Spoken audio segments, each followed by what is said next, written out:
I had a beloved lady I promised to marry.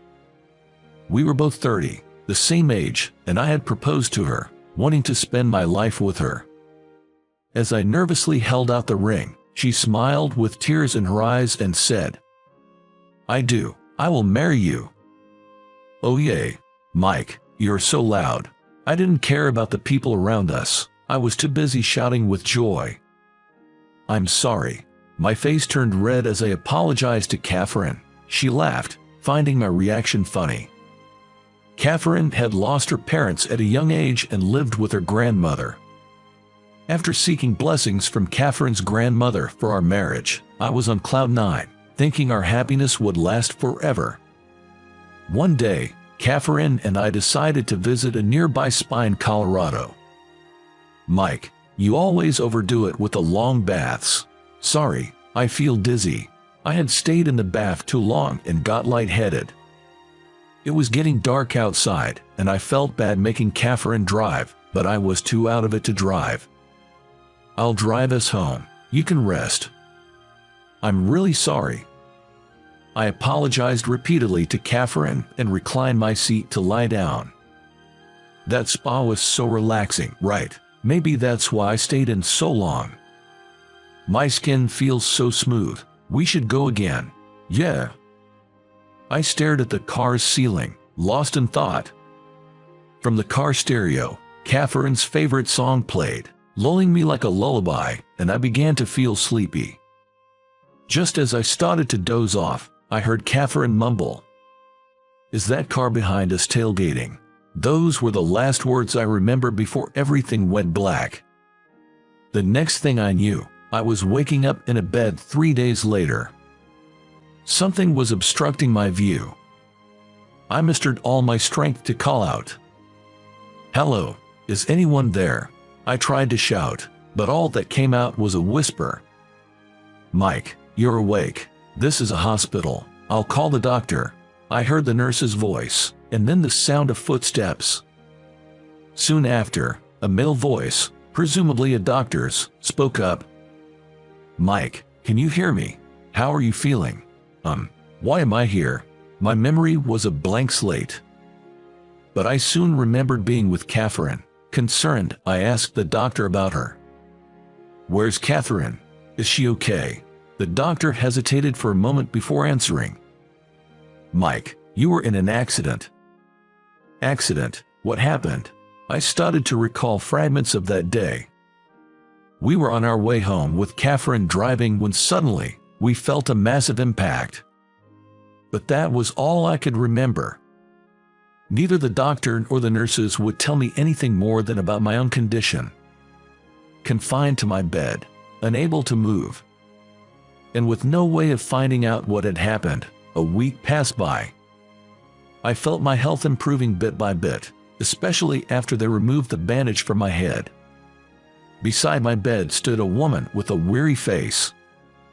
Despite her stern expression, there was a hint of sadness. "Why are you the only one alive? Why just Catherine?" It was Catherine's grandmother, Margaret, who I had met when we announced our engagement. Margaret's loud voice echoed throughout the hospital room, berating me. I forced myself to sit up and asked, "Please, tell me what happened. Don't you remember anything?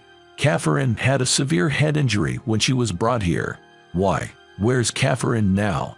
"Catherine's funeral is already over. She had an organ donor card, so her body is." Margaret couldn't continue and broke down in tears. Overwhelmed by grief, I screamed out loud, "Mike, you shouldn't be sitting up right now." Alarmed by my shout, a nurse quickly rushed in.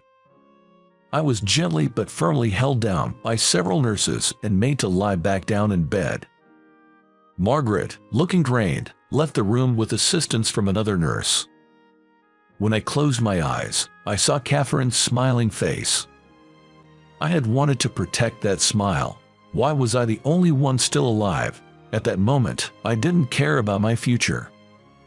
Yet, even with these thoughts, my body continued to recover steadily. Soon, I could sit up and gradually stand on my own. Eventually, I was discharged from the hospital. On the day of my discharge, I went straight to Catherine's grandmother's house. I was not able to attend Catherine's final moments and felt the need to pay my respects at her altar. More than 3 months had passed since Catherine's funeral. Relying on my memories, I reached the front of Catherine's house. With trembling hands, I pressed the doorbell. After the chime, a woman's voice answered. "Yes, who is it?" "It's me, Mike." "Pardon." She seemed not to recognize my name. I was her fiancé. "May I pay my respects to her?" Before I could finish speaking, the front door flung open. As I approached the door, Margaret stood there, her face stern. Without warning, she hurled something at me. "You good for nothing. How dare you show your face here? I never want to see you again. Just leave." Silently, I accepted Margaret's anger. She looked much frailer than when I first met her. She must have been devastated, having lost Catherine, her only grandchild and family. Feeling her pain, I was left speechless. Outside the front door, after her outburst, she broke down, falling to her knees in tears. I tried to approach and comfort her, but she said, "Don't touch me, I don't need your help," and stormed back inside, still showing a strong front. I couldn't say a word. I bowed slightly to the empty entrance and left. From then on, I frequently visited Catherine's house. I desperately wanted to pray in front of her altar. No matter how many times I visited, Margaret's attitude remained unchanged. She would just yell at me. Unable to say my goodbyes, I wasn't even allowed to offer my prayers in front of Catherine's portrait. Feeling lost, I returned to my job.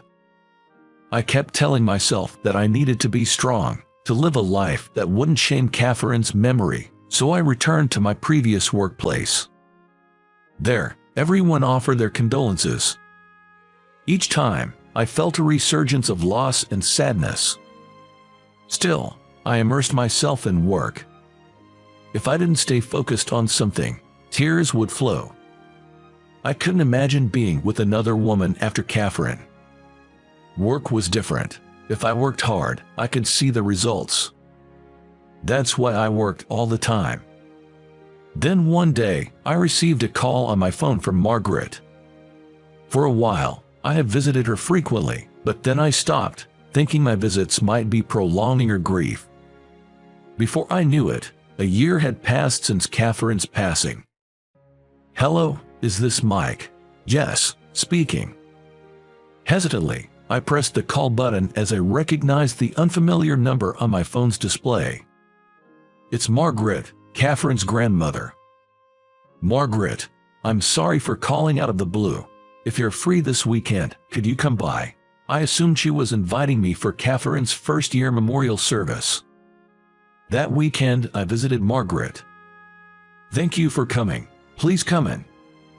Margaret, who came to greet me at the door, looked even more frail and seemed lacking in energy.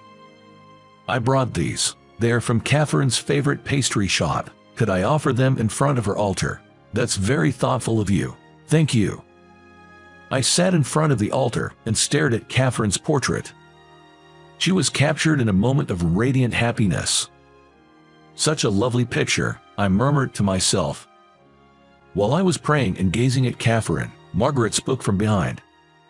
"It's a beautiful picture, isn't it?" "Yes, very much so." Tears flowed naturally from my eyes. "Oh dear," Margaret remarked, handing me a tissue. "I'm sorry for all the times I yelled at you and turned you away."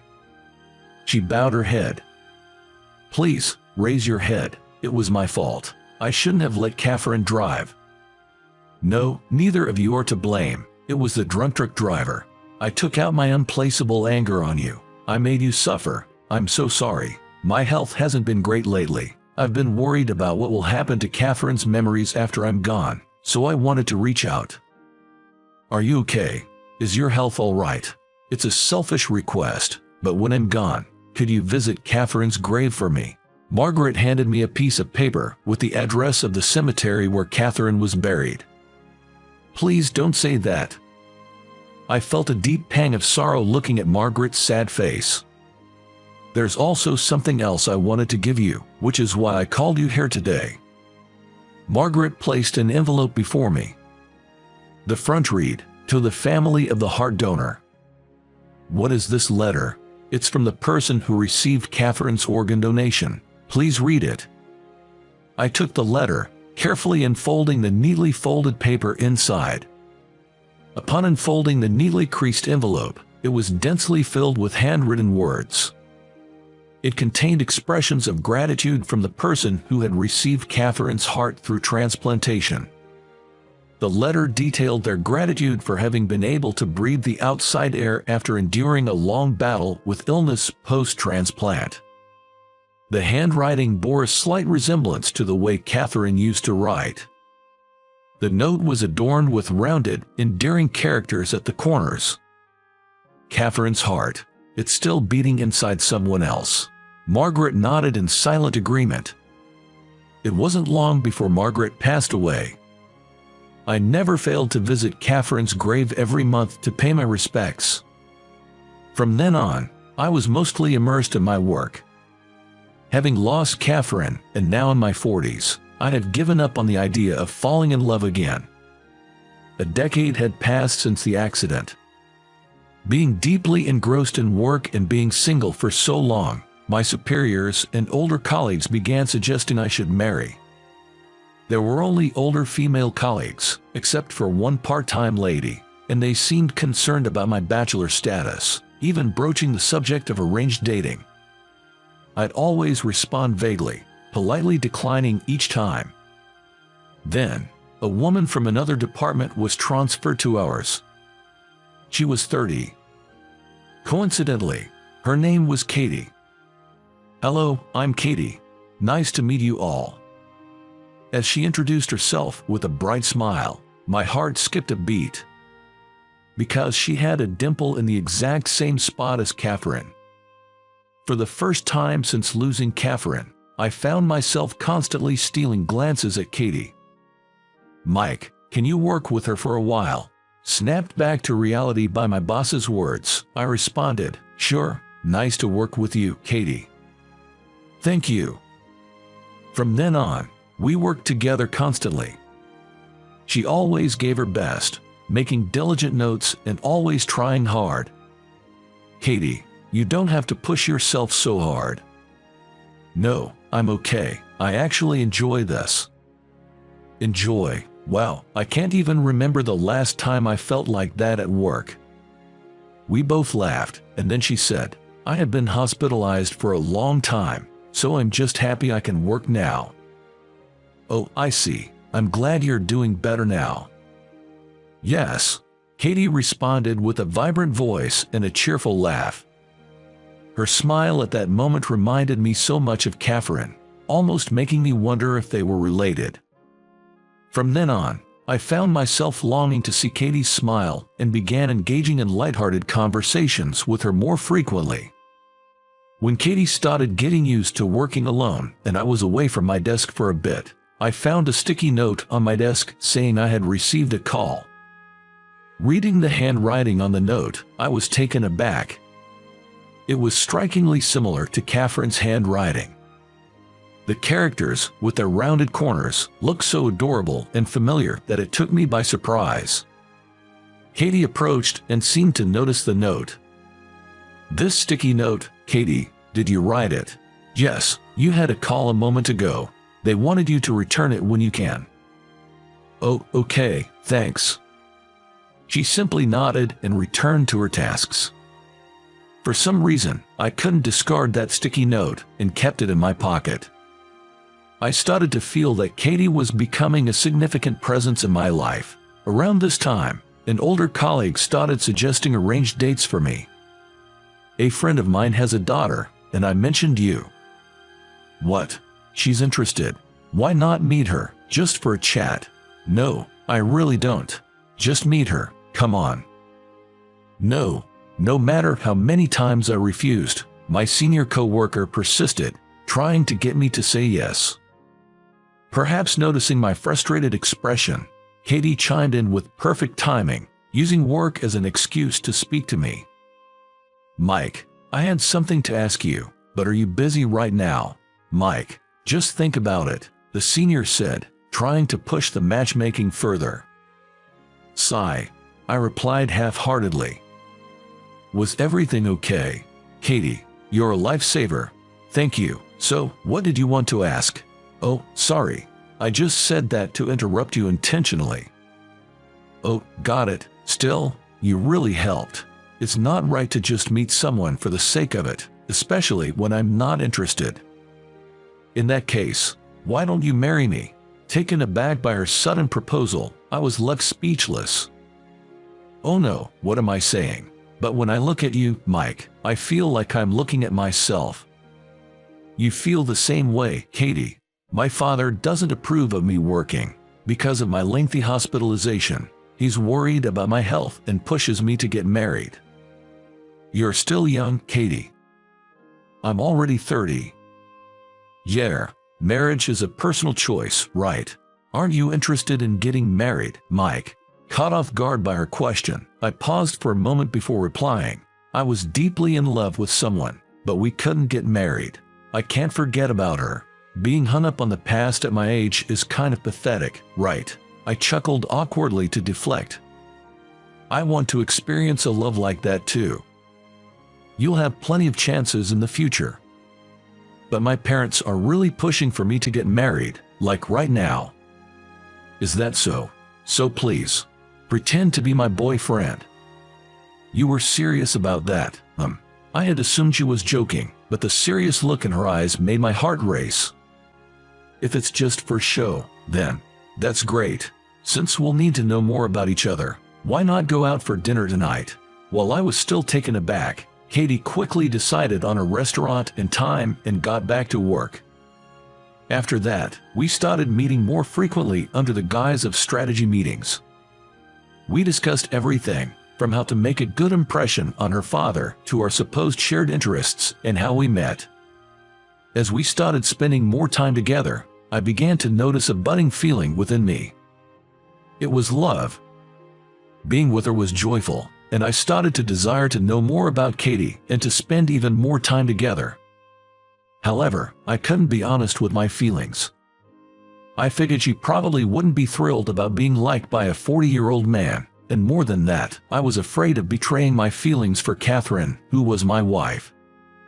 Holding back these emotions, the day came to visit her house. We agreed to meet near Katie's home, and she led me to her residence. Are you nervous? Yes, very. I was incredibly anxious. A different kind of nervous than when I had visited Katie's grandmother. I was worried if I could keep up the charade. I'm nervous too, but my father was really looking forward to meeting you. I'm just concerned I might slip up. Katie chuckled softly. When we arrived at Katie's house, she opened the front door and her parents came out to greet us. Welcome, glad to have you here. Mike, please come on in. Suddenly hearing my name from Katie, I was startled. Oh, thank you. I removed my shoes and stepped in, offering the gift I had brought to her father. Here is the gift for you, I hope you like it. Her father just stared at me, not making a move to accept it. Oh dear, thank you for your kindness. Katie's mother graciously accepted it in his stead. I had assumed they would be welcoming since Katie had told me they were eager for her to marry. However, her father's gaze felt penetrating, making me feel exposed. They led me to a traditional sitting room where her father took a seat across from me.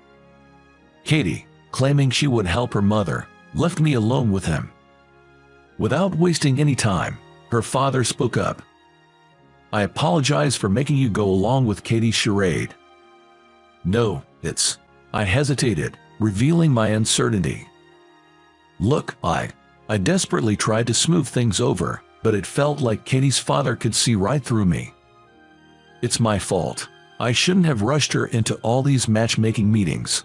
Resigned, I didn't refute his claims and just listened silently to what he had to say.